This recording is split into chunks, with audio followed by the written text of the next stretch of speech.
ByteDance has officially asked the Supreme Court of the United States to block the U.S. law that could ban TikTok on January 19th. But perhaps more importantly than that, according to a source, TikTok CEO Shou met with President-elect Trump at Mar-a-Lago. This is the more relevant news because some of the thinking is if Trump doesn't want TikTok banned, he merely has to not enforce the law, even if the Supreme Court intervenes or not. Quoting NBC News. Trump expressed having a, quote, warm spot for TikTok at a news conference earlier in the day, saying, quote, we'll take a look at the app and a possible ban.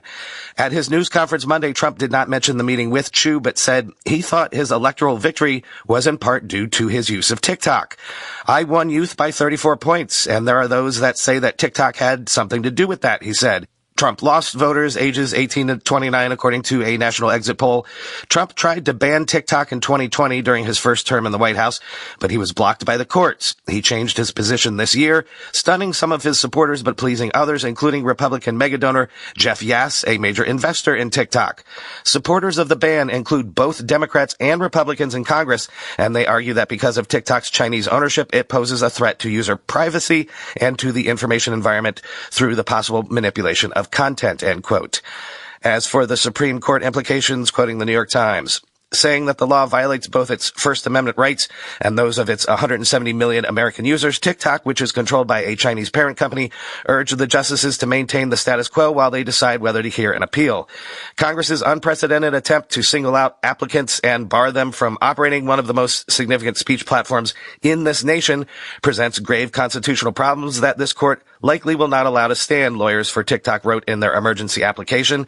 A 3-judge panel of the United States Court of Appeals for the District of Columbia Circuit in early December rejected a challenge to the law brought by TikTok, its parent company ByteDance, and several American users, ruling that the measure was justified by national security concerns.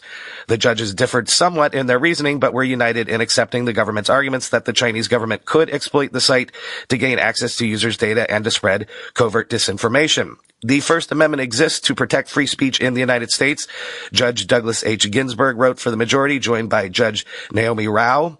Here, the government acted solely to protect that freedom from a foreign adversary nation and to limit that adversary's ability to gather data on people in the United States, end quote. In a concurring opinion, Chief Judge Sri Srinivasan acknowledged that under the law's ban, quote, many Americans may lose access to an outlet for expression, a source of community, and even a means of income. Congress judged it necessary to assume that risk, he wrote, given the grave national security threats it perceived, end quote.